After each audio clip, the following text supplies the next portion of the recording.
Thomas the Tank Engine is known for, among other things, its world of toys, and its die-cast toys are one of the most popular sects of this brand. Starting all the way back in 1984, the ERTL company pioneered the metal range, and as Thomas spread around the world, his style of toy line did too. In particular, Thomas and his toys found a thriving market in Japan.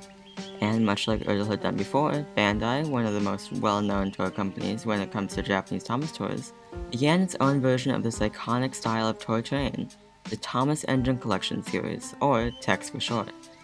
But wait, for a short while, Bandai's TECS range was available in the USA through ERTL. That's right, a Japanese version of an American toy company's brand was then released by said American company in America. How did this happen, and why was it discontinued so quickly? Well, without further ado, I'm Jaden, aka the One Wilbur, and today we're going to dive into the history of ERTL Gold Rail.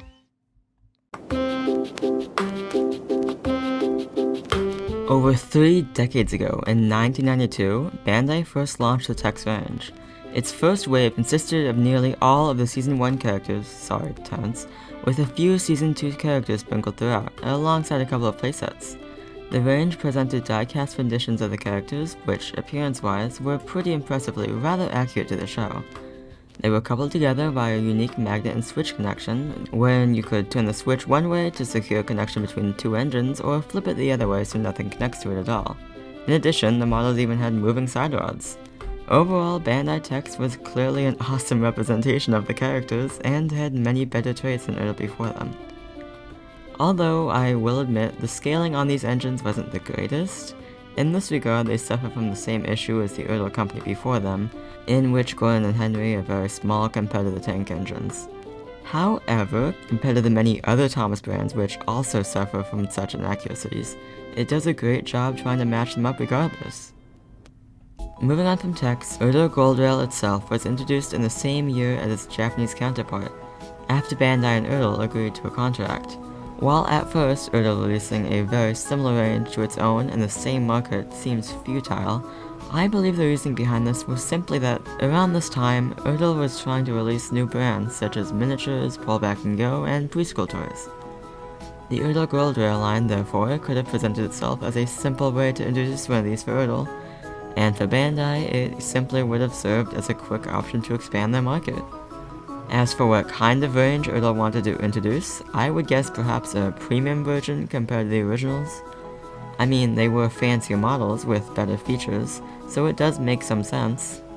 Furthermore, the reason why they called it Gold Rail is kind of unclear, and while some think that it was because the handrails were gold, I would guess that they just thought it was a clever train-related name and that the gold part came about from it being seen as a more premium version of regular ERTL models. Anyway, the packaging style differs greatly too, as this was made around the time that most American Thomas products were packed in the Shining Time station packaging. In the initial 1992 wave, the products released were all the engines 1 through 7, bar Henry for some reason, Bill, Ben, Annie, Birdie, and the Troublesome Trucks, alongside a few destinations. Man, they definitely got all of the important characters and totally didn't miss 2 essential items at all. Rest in peace, forgotten Henry and Clarabelle. Anyway, presumably because of these being made for the States, the line had to get rid of its side rods. My only real explanation for this is that maybe they were seen as a choking hazard if they fell off, or hey, maybe they just wanted to cut costs. Either way, I would not be surprised. Along with that, the Gold Rail models also broke easily and were very fragile. Regardless, they looked incredible, maintaining a decent amount of what made TECS great.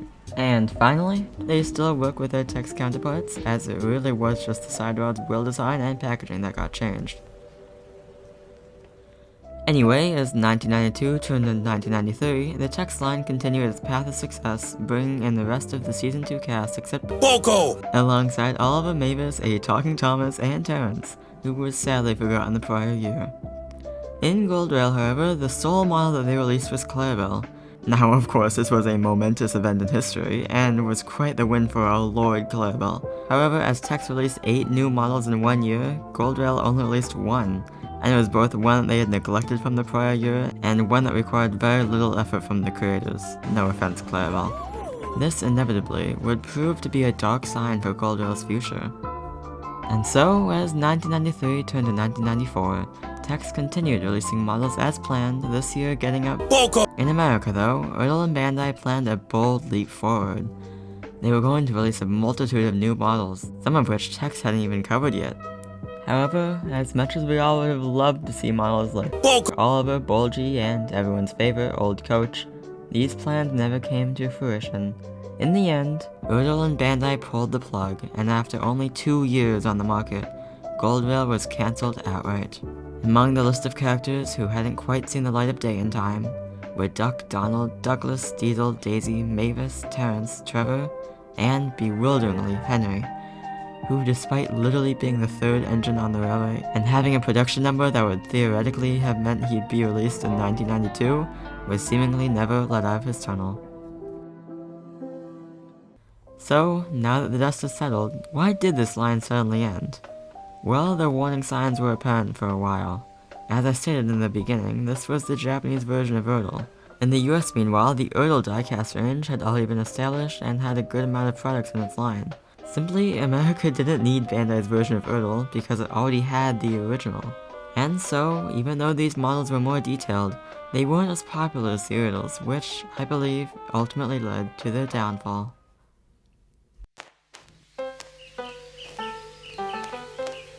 The TECS range, of course, continued smoothly in Japan.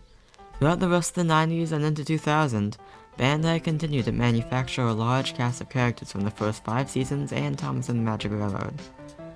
Meanwhile, starting in 1995, they also began a new range, known as Nakayoshi, which they soon began to phase in to replace the aging TECS brand. In the end, after 2001, the TECS brand was officially gone, with no new models. Until 2005, when they randomly replaced George with Jack for some reason. George's sacrifice will never be forgotten. In my opinion, this has got to be one of the most interesting merchandise lines in Thomas ever. A tale of 2 different companies coming together to compete against themselves before ultimately floundering and splitting apart. Also, Henry got completely shafted. Poor guy. In the end, it truly was a ride. ERTL and Bandai, of course, never partnered for Thomas products again. Wait, except for from 1996 to 1997, when Bandai released ERTL models for Germany? What? Huh? Oh, right. And that's it. That's the video. What do you think of ERTL Gold Rail? Did you have any random models from it when you were a kid? Let me know in the comments down below. If you enjoyed it, please consider leaving a like or maybe even subscribing. With all that said, thank you for watching and see you in the next one. Goodbye!